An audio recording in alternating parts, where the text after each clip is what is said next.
mêlant ainsi ambition de développement durable, rayonnement international et dynamisme économique.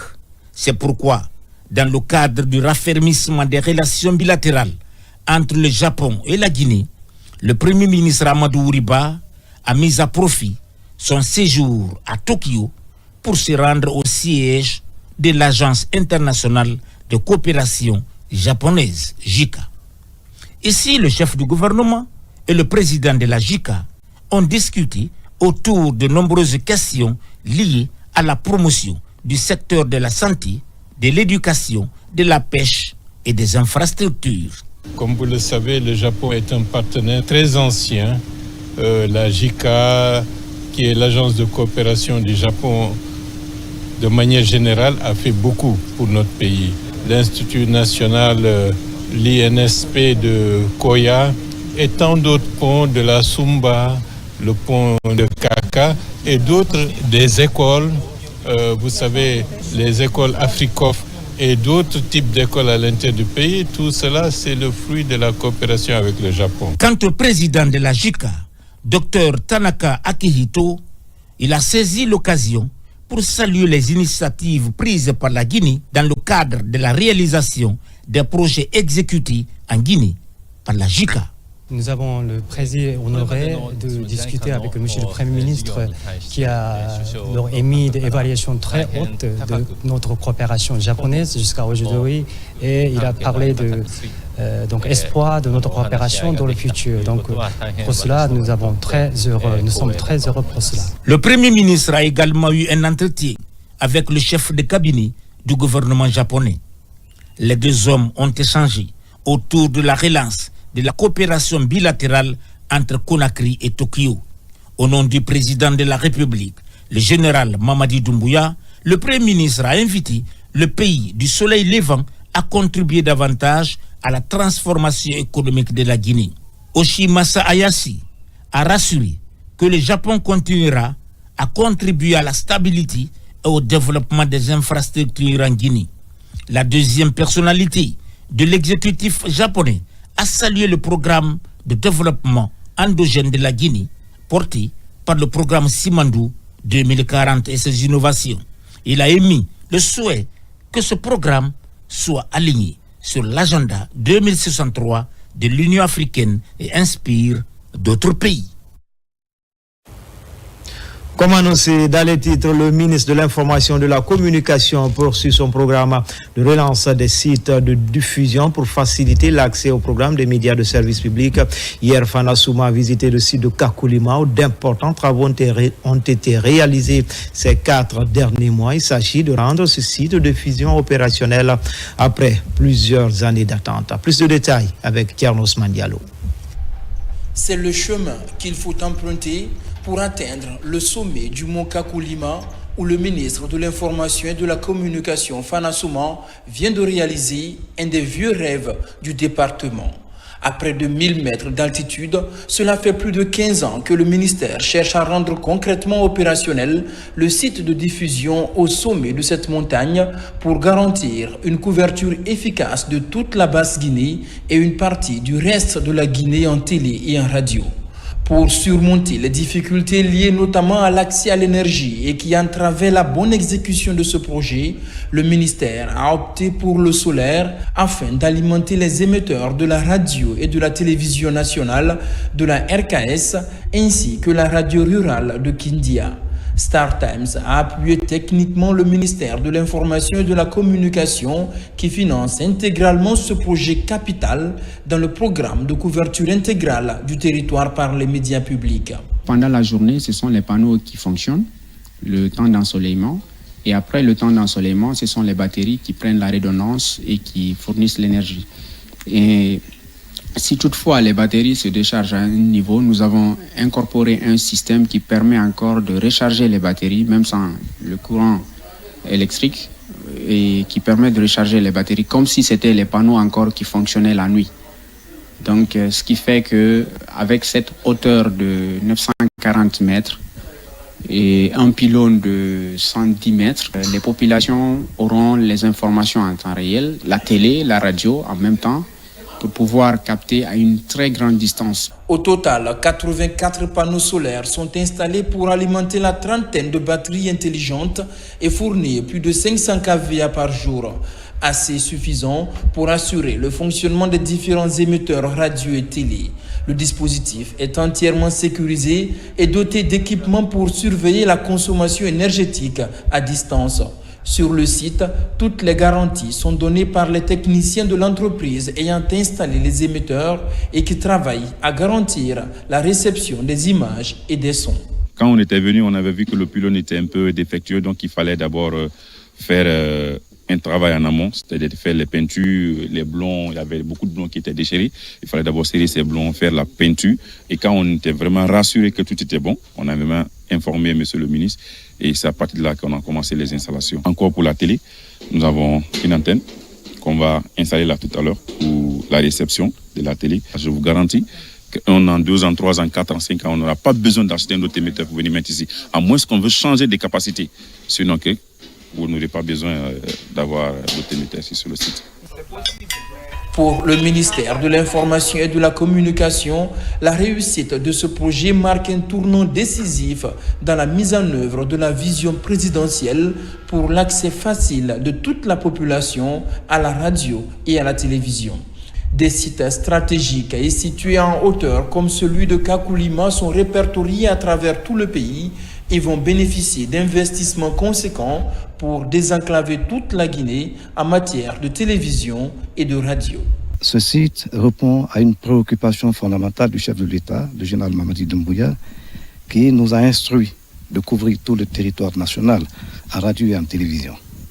Donc avec ce site que nous avons mis en service, qui était presque abandonné depuis 12 ans, vous allez comprendre que d'ici la semaine prochaine, tout le territoire de la Basse-Guinée sera couvert entièrement en radio, c'est-à-dire la radio nationale, la RKS, la télévision de Bourbinet et la télévision de Koloma. Également, nous avons ajouté une radio régionale de Kindia qui va aussi avoir une grande couverture du territoire. C'est vrai que les autorités d'antan avaient pensé qu'il fallait tirer une ligne spéciale. Bon, nous sommes arrivés, en répondant à la préoccupation du chef de l'État, nous avons préféré installer le solaire avec des batteries lithium que vous avez visitées, avec des panneaux vraiment très modernes. Nous avons travaillé avec notre partenaire technique, StarTime. Pratiquement tout est fini. Vous avez vu la parabole qu'on est en train d'installer qui va nous permettre d'avoir le signal de notre nouveau partenaire qui va nous donner cette fois-ci le signal, mais en bande KU et en bande C, qui va permettre à la population d'avoir vraiment la télévision sans fournir beaucoup d'efforts, c'est-à-dire sans passer par les distributeurs. Parce qu'avec une simple antenne Yagi, vous pouvez vraiment regarder la télévision nationale, vous pouvez regarder la télévision de Bourbinet, vous pouvez aussi écouter la radio nationale et puis la RKS sans difficulté. Voilà la préoccupation du chef de l'État que nous sommes en train de reprendre. Ça n'a pas été du tout facile parce que ça fait près de 4 mois, nous sommes sur le terrain, nous sommes en train de travailler discrètement et aujourd'hui, vraiment, on est quand même satisfait. En relevant le défi de mettre en marche le site de Kakulima, le ministère de l'Information et de la Communication espère surtout dupliquer ce modèle vers d'autres sites de diffusion, autrefois en souffrance du fait du manque d'énergie, pour faciliter la réception effective de la radio et de la télévision partout à travers le pays. En dehors du continent, la Guinée prend part active à la 9e édition du Salon Viva Technologie. En plus de la présence des start-up guinéennes, on note également la présence de la ministre des Postes, des Télécommunications et de l'Économie numérique, Rose Paula Simon, entend ainsi promouvoir les talents guinéens dans le domaine de l'innovation technologique et tisser des partenariats avec des entreprises qui pourraient investir dans notre pays. Les images de Alia Dion Keita sont commentées par Sekou Fernand Kourouma.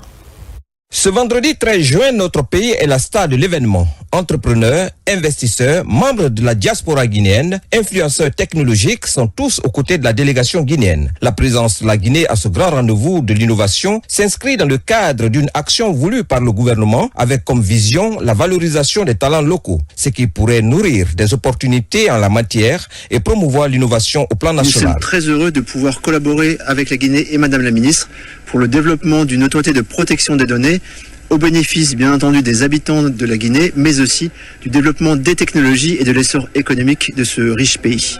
À travers cette participation, les autorités ambitionnent de faire de la Guinée l'épicentre de l'innovation technologique d'une Afrique en pleine mutation. Une politique qui s'illustre par de nombreuses réformes engagées dans divers secteurs porteurs de croissance. Notre présence ici, non seulement à ce Vivatech, ça vise à présenter la Guinée comme une destination, présenter nos startups qui ont quand même des idées, mais surtout renforcer les liens qui nous permettront de tenir cette vision du développement.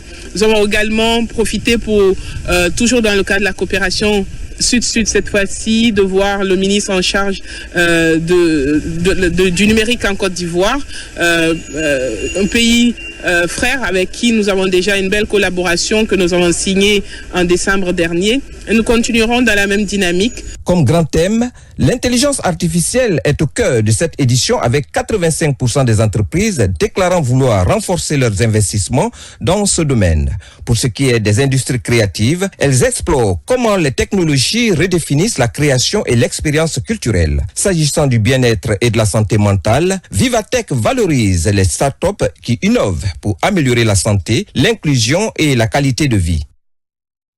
Ce vendredi 13 juin, C'est parti pour les activités du projet de formation et d'employabilité féminine lié au programme Simandou 2040. À travers cette initiative, l'ONG Force des femmes compte faire de la participation des femmes à ce programme une réalité.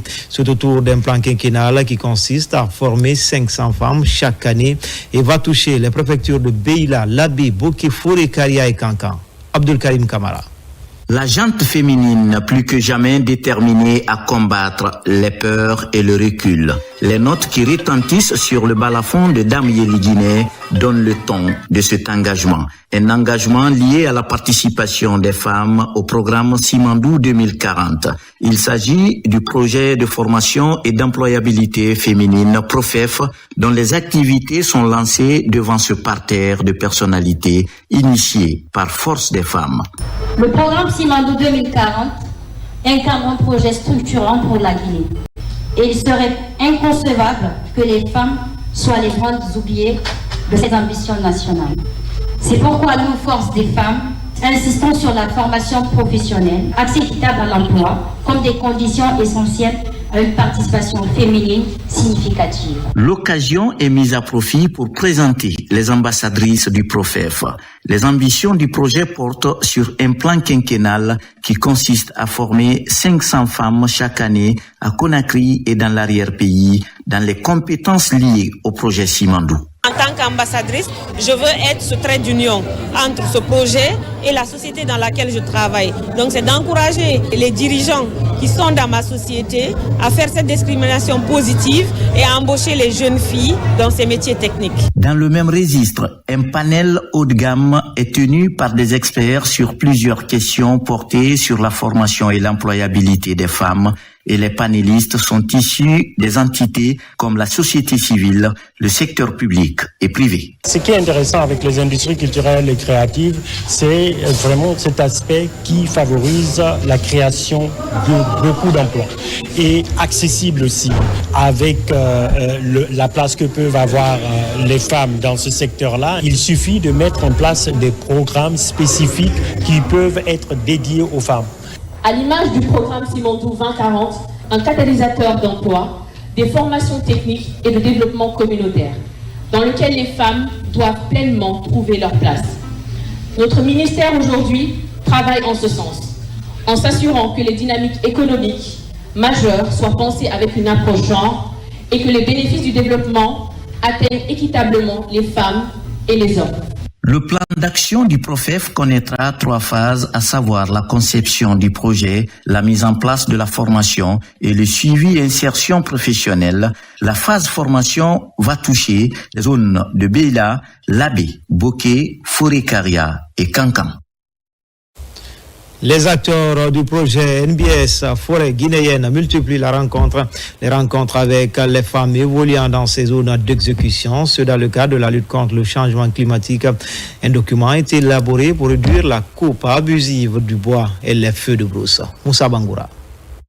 Les porteurs du projet NBS Forêt guinéenne du Centre d'études et de coopération internationale CECI multiplient le dialogue à tous les niveaux.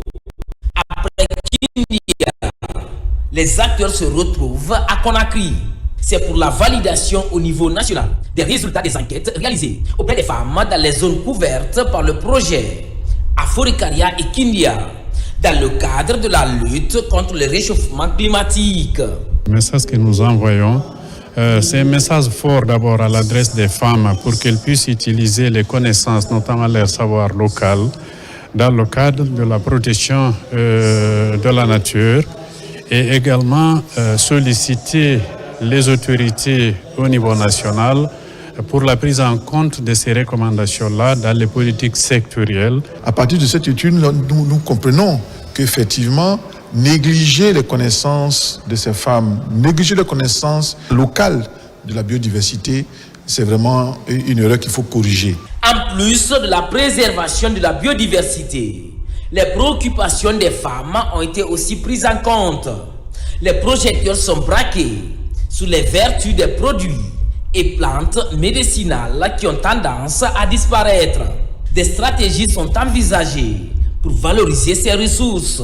Nous voudrions nous assurer au niveau national aussi que les points de vue, les aspirations, les priorités des parties prenantes nationales sont prises en compte dans cette démarche, mais aussi nous voudrons nous assurer que ça ne soit pas juste une étude de plus dont les résultats vont rester dans un tiroir ou dans une armoire. Ceci va mourir plusieurs fois. Le projet CECI nous a enseigné plusieurs fois. Au retour dans les communautés, nous passerons les messages pour mieux préserver l'environnement. Mais tout, avec les objectifs de développement durable, des recommandations ont été faites pour la restauration des forêts dégradées. Là-dessus, d'utiles conseils ont été prodigués aux femmes à réduire considérablement la coupe abusive du bois et les feux de brousse, source de sécheresse. À l'Abbé, le Forum des cadres participe activement au développement local. Pour cette édition de Donkey l'Abbé, le FOCAL a initié plusieurs activités, notamment l'assainissement du marché central avec à la clé des outils appropriés, mais également le FOCAL a fait don de motos aux 28 présidents de conseils de quartier. Les images de Sarafdine Diallo sont commentées par Abdoulaye Ninguelande Diallo. La vision du Forum des cadres de l'Abbé et de contribuer au développement de la préfecture. Il réunit en son sein des fils et filles résidents et ressortissants. Cette année, le FOCAL a marqué son 2e anniversaire par des activités comme l'assainissement du marché central, le don des motos aux 28 présidents de conseils de quartier, des casques de protection aux taximotards et des outils d'assainissement à la commune urbaine. Le FOCAL, c'est un réseau de cadres qui se donne comme objectif d'améliorer en fait le niveau d'entraide entre les fils de l'Abbé qui travaillent dans l'administration publique. Nous travaillons également à soutenir les services déconcentrés et décentralisés de l'État qui interviennent dans la préfecture de l'Abbé. Nous soutenons des associations de l'Abbé. La cérémonie de remise des motos, casques et outils d'assainissement a mobilisé les autorités locales et religieuses et les bénéficiaires. Depuis sa création, le FOCAL ne cesse d'apporter sa pierre angulaire pour le développement de l'Abbé.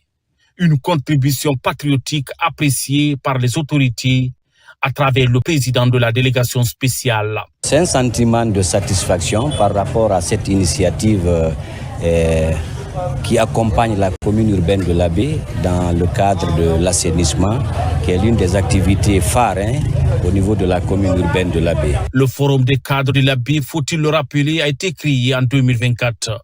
Une organisation qui, dès lors, apporte son soutien pour le développement de l'Abbé.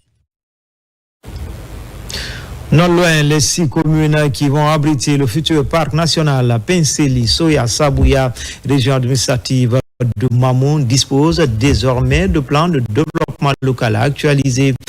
Cette bréviaire dans la mobilisation de financement destinée à répondre à des documents s'est déroulée ici même à Conakry. Komara Moussa. C'est une étape importante dans la préservation du parc Penseli Soya Sabouya. La remise de ces plans de développement local de troisième génération aux 6 communes rurales de Marela, Soya, Lissan, Sabouya, Ouré, Kaba et Konkouré.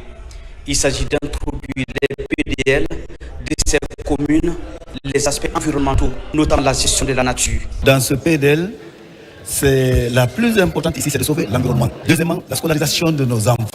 Ça me marque à plus d'un titre. Nous engageons pour aider à WCF à protéger l'environnement parce qu'il œuvre dans ce sens pour que la forêt stratégique est une contribution de la... Ce projet s'inscrit déjà dans le cadre de la préservation de la nature. Et dans ce cadre-là, comme vous le savez, il nous faut impliquer les communautés pour que cette gestion soit durable. Et donc l'outil primordial pour intégrer les aspects économiques et les aspects de biodiversité, c'est le plan de développement. L'ensemble des parties prenantes, ainsi que leur utilisation comme base pour la mobilisation des financements complémentaires, notamment à travers les plans annuels d'investissement 2025. Ce document présenté répond aux attentes des acteurs et du gouvernement. L'occasion pour le représentant du ministre de l'administration du territoire et de la décentralisation d'inviter les différents acteurs du processus à faire bon usage. Tout en félicitant, mesdames et messieurs, les acteurs de cette dynamique, nous exhortons qui sont en cours d'actualisation de leur PDL. Avec ce nouveau plan de développement local qui intègre les aspects environnementaux et ressources naturelles. Toujours à Mamou, des agents techniques d'encadrement communautaire sortent d'une formation sur l'utilisation des mécanismes d'engagement citoyen pilotés par le Centre communautaire pour le développement de l'éducation sur financement de l'ANAFIC. L'idée de mieux s'impliquer dans la vulgarisation et la promotion du développement à la base. RTG Mamou, Mamadou Paté Baldé. Les agents techniques d'encadrement communautaire de la préfecture de Mamou sont à l'école du Centre communautaire pour le développement de l'éducation. Ces ATEC, au nombre d'une vingtaine, renforcent leur capacité citoyenne. L'objectif de la rencontre ici, c'est le renforcement de capacité des agents techniques d'encadrement communautaire qu'on appelle ATEC. Ils sont déployés dans les collectivités pour appuyer les communes dans la gouvernance locale. Donc, c'est pour leur renforcement de capacité aujourd'hui et qui sera également démultiplié auprès des structures d'engagement citoyen qui sont mises en place par les collectivités. Ce projet, piloté par l'ANAPIC, mis en œuvre par le CECOD avec l'appui financier de la Banque mondiale, vise à promouvoir la gouvernance locale. Piloté par ANAFIC pour dérouler les activités liées au mécanisme d'engagement citoyen dans les 37 communes de la région du Mamou. Nous sommes venus pour appuyer ces activités et voir le bon déroulement des activités. Il est attendu de vous la maîtrise des outils d'engagement citoyen, la demande des communes dans le renforcement de la gouvernance locale dans les 37 collectivités de la région de Mamou. Vous ferez de la bonne gouvernance et de l'engagement de chacun votre cheval de bataille pour un changement qualitatif. Cette série de renforcement des capacités va s'étendre sur les autres préfectures relevant de la région. Dans l'actualité également, en prélude au dénombrement principal du 4e recensement général de la population, 25 000 candidats suivent actuellement une formation à Conakry. Le secrétaire général du ministère du Plan et le directeur national de la statistique ont visité les sites pour évaluer le niveau des préparatifs au finish. 23 000 seront retenus pour fournir des données fiables afin d'orienter les politiques publiques en Guinée. Mohamed Chérif Kamara, Moussa Namina Keita. Ils sont au total 26 000 candidats actuellement en formation en vue de déploiement sur le terrain pour le dénombrement principal du recensement général de la population et de l'habitation RGPH4. Le secrétaire général du ministère du Plan et de la coopération internationale, accompagné du directeur général de l'Institut national de la statistique INS, a effectué une visite sur plusieurs sites de formation à Conakry. Le besoin est de 23 000. Nous avons pu réunir 26 000 candidats qui vont suivre cette formation et à l'issue de laquelle des évaluations seront organisées pour le terrain, les 23 000 qui seront finalement déployés sur le terrain pour le dénombrement principal du recensement général de la population et de l'habitation. À l'issue de cette formation, une évaluation rigoureuse sera organisée pour sélectionner 23 000 agents recenseurs. Leur mission consistera à collecter des données fiables et actualisées, indispensables pour la planification et la mise en œuvre de politiques publiques efficaces en République de Guinée. C'est une formation qui va prendre 14 jours dans les salles et 2 jours aussi sur le terrain. Après, il va y avoir ici la formation des chefs d'équipe. Après, une évaluation qui sera faite pour prendre les meilleurs compétents, le chef d'équipe. Après les 2 jours ici de formation des chefs d'équipe, il va y avoir un déploiement sur le terrain. Cette formation se déroule très bien dans de bonnes conditions dans toutes les 13 communes de la région de Conakry. Le recensement général constitue un outil fondamental pour le développement du pays. Ils seront bientôt déployés sur le terrain. Volet PNR avec dans le district de l'Aïa, la générale de brigade Fatoumata Yarisila sensibilise les populations sur l'importance du recensement. La directrice générale des pensions militaires et anciens combattants est aussi porteuse de messages du général président pour la circonstance. Une cérémonie de lecture du Saint-Coran est organisée, tout comme la remise d'un kit aux fidèles de la localité. Achida Abdul Kader Kamara, il est correspondant de la presse militaire. Nous sommes à Djamia, un des districts de Moussaya, situé à environ 50 km de Forêt-Carrière Centre.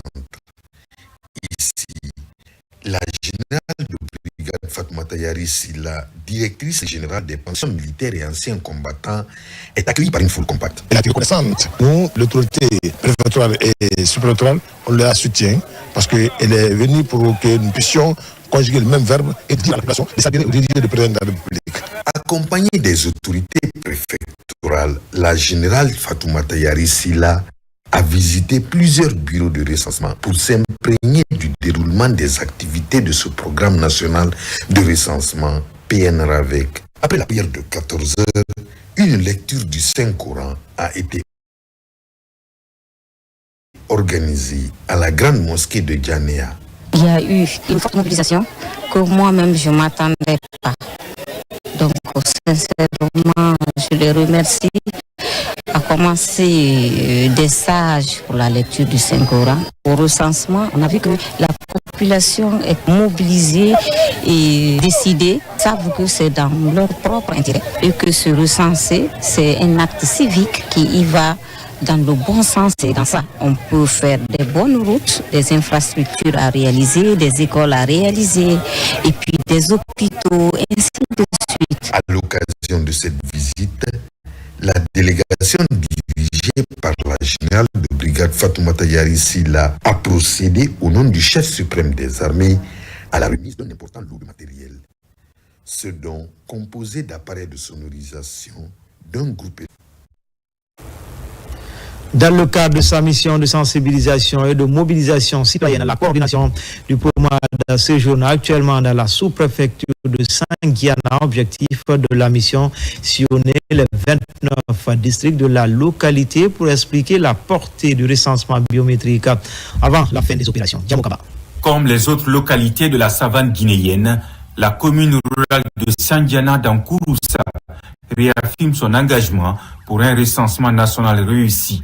Le temps est donné aux districts de Sirayala pour obtenir une mobilisation sociale. La campagne est animée par le mouvement PROMAD pour conscientiser les citoyens à la base sur l'importance du processus d'enrôlement. Au départ, dans le village, il y avait beaucoup d'engouement. Aujourd'hui, si vous remarquez que la sous-préfecture de Sanguiana, si nous ne sommes pas à 95% et à 98%, nous sommes au moins à 95%. Ça, c'est sûr. C'est pour vous dire. C'est ce qui a été dit. Après Kouroussa, c'est la sous-préfecture de Sanguiana. L'initiateur se tourne vers la religion en faveur de la paix. Une alternative selon eux pour mieux édifier la population sur ce pilier de la refondation de l'État. La communication concerne les 29 districts de Sanguiana pour être au rendez-vous avant la fin du processus. L'objectif ici c'était d'atteindre au moins 27 000. Et aujourd'hui, je vous donne ma tête à couper qu'on a au moins les 27 000 et quelques. Ici, pratiquement, il reste quelque chose de 5,5% nous sommes à 95% aujourd'hui. Le football était également au rendez-vous pour impliquer la couche juvénile. Au programme national de recensement administratif à vocation d'état civil PNRAVEC. L'événement a réuni autorités locales, leaders communautaires, responsables de jeunesse, ainsi que de nombreux citoyens venus témoigner leur engagement pour cette opération. À Lola, nous allons mettre tout en œuvre pour que l'activité de recensement réussisse et que nos populations soient recensées à 100%. Nous encourageons de telles initiatives dans nos localités et saluons les initiateurs de cette activité de sensibilisation. Nos populations majoritaires paysannes ont besoin d'être toujours édifiées, sensibilisées afin qu'elles s'approprient le bien fondé du recensement, et c'est ce que vous êtes en train de faire. Profitant de l'opportunité, les initiateurs de la campagne ont rappelé l'importance du recensement biométrique qui constitue non seulement un acte citoyen, mais aussi un préalable essentiel pour l'obtention de documents officiels tels que la carte d'identité nationale ou le passeport.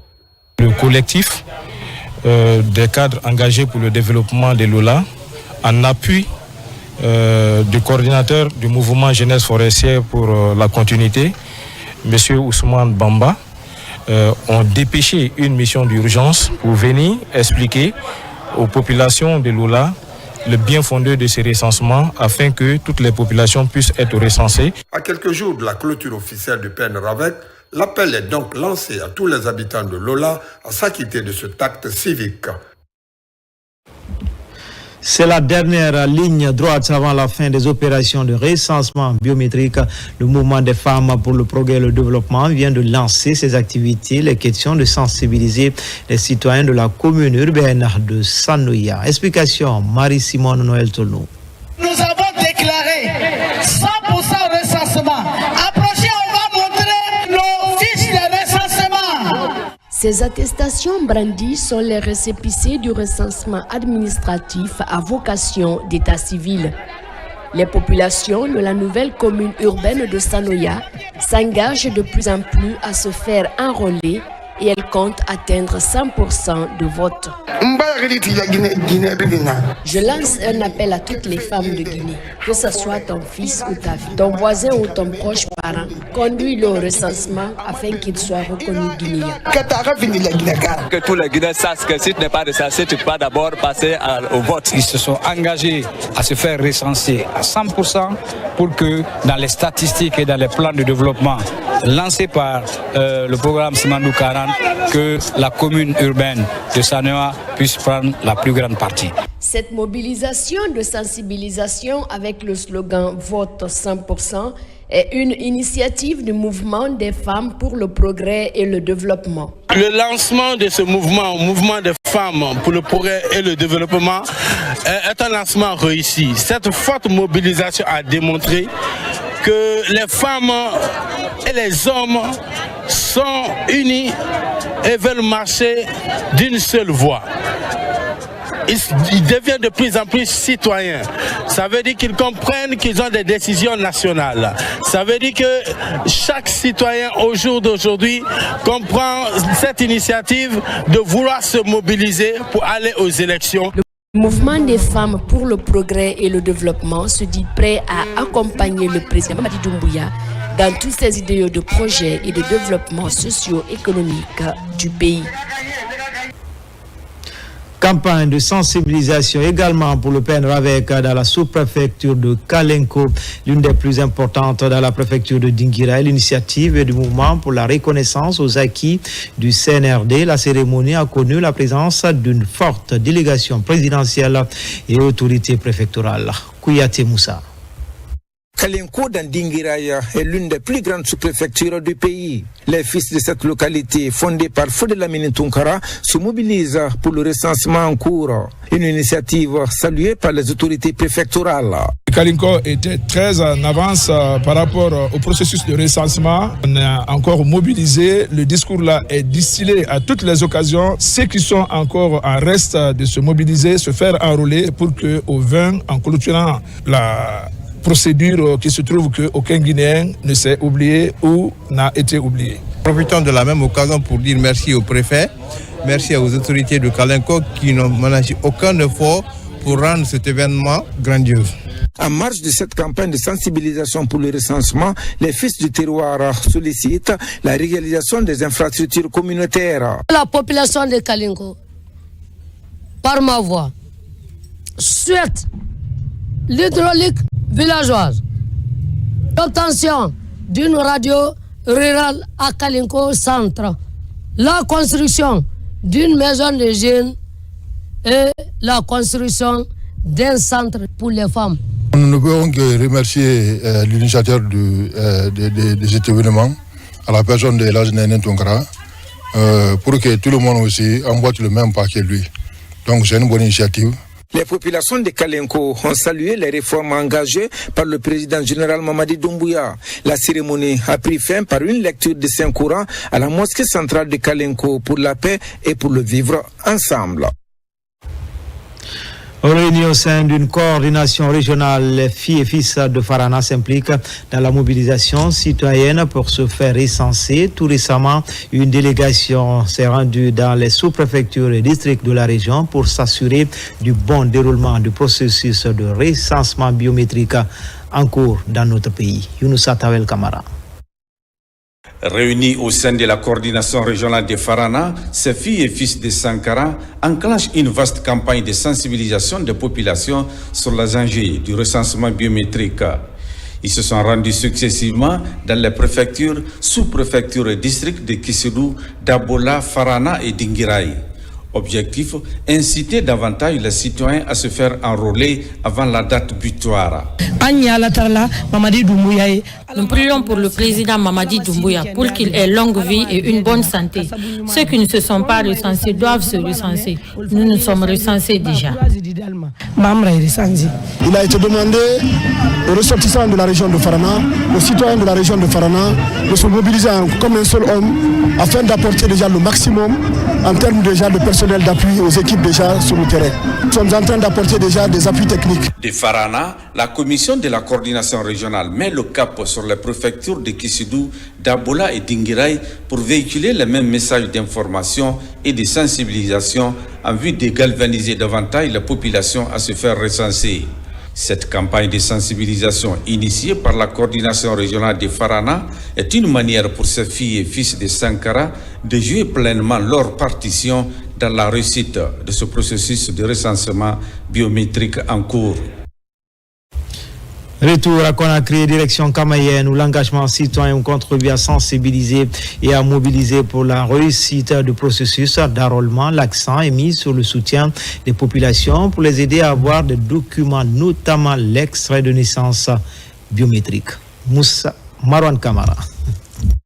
Au nom d'une Guinée forte et tournée vers l'émergence, les populations de Kamayenne se sont massivement mobilisées sous la bannière du mouvement général Mamadi Doumbouya, notre solution.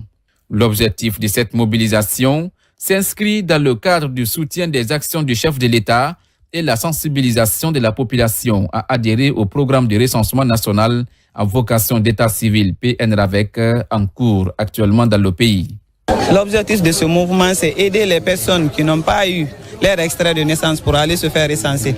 Donc nous avons passé des ménages par ménage pour demander des personnes qui n'ont pas pu avoir leur extrait pour aller se faire recenser. Nous avons pris des informations et nous sommes allés aider ces personnes-là à obtenir leur extrait. Nous voudrons avoir une administration saine, avoir des données fiables. Sur ce, on ne peut pas rester en tant que citoyen sans se recenser. Si vous voyez que nous avons mobilisé tout le quartier dans ce sens, c'est pour pouvoir donner un élan particulier à ce mouvement. Cette sensibilisation a mobilisé toutes les couches sociales de la localité pour magnifier les actions de développement entreprises par le CNRD sous l'égide de son président, le général Mamadi Doumbouya. Le recensement, c'est une photographie précise de qui nous sommes. C'est notre diversité, de nos besoins et de notre potentiel. Il permet ici à l'État, aux collectivités locales, mais aussi à nous, associations, mais aussi à nous, mouvements citoyens, de mieux comprendre, anticiper et répondre aux réalités de notre nation. De façon symbolique, un lot d'extraits de naissance a été remis par le responsable du quartier à certains citoyens pour leur permettre d'accomplir ce devoir citoyen. Enfin, pour appuyer la gouvernance locale, la Farana, l'ANAFIC lance une session de formation à l'intention des points focaux des comités de gestion des réclamations et actions techniques d'encadrement communautaire. Les thèmes portent sur les procédures de référencement des plaintes liées aux violences basées sur le genre, l'exploitation sexuelle, les abus et autres harcèlements sexuels. Les détails avec Ibrahim Oulé Foufana, Silati Kourouma, qui sont nos correspondants basés dans la région. À Farana, l'Agence nationale de financement des collectivités locales se déploie dans la lutte contre les violences basées sur le genre. L'initiative s'inscrit dans le cadre du projet Appui à la gouvernance locale.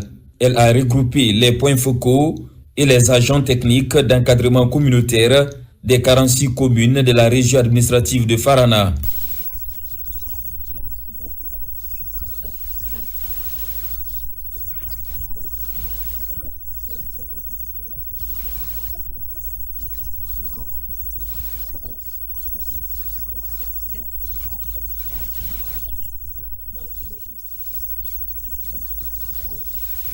Et je profite de cette occasion pour vous inciter à dénoncer et à repérer toute survivante ou à risque de violence basée sur le genre et harcèlement sexuel. Pendant 4 jours, ces représentants des 46 communes de la région administrative de Farana sont outillés sur les techniques de lutte contre les violences basées sur le genre, les abus et harcèlements sexuels, les procédures de référencement, des plaintes sensibles liées à l'exploitation, abus et harcèlement sexuel ou encore le code de conduite individuelle. Je vous invite, sous la supervision des agents techniques d'encadrement communautaire, d'organiser et de partager dans le but d'être au même niveau de compréhension et de pratique de ces connaissances acquises aux autres membres, surtout avec la participation active des citoyens en général. Je suis très ravi d'avoir pris part à cette formation. Les femmes subissent certaines pratiques aujourd'hui liées au manque de moyens. Au terme de la présente formation, ces agents techniques d'encadrement communautaire seront outillés sur le code de conduite individuelle avant de le signer, chacun pour le bien des collectivités, sans violence basée sur le genre. C'était tout pour les infos. Grand était le plaisir pour moi de vous servir. L'actualité se poursuit sur le www.rtgguinée.info. À bientôt pour d'autres actualités sur la Guinée, notre paradis de richesse et d'innovation. Inch'Allah.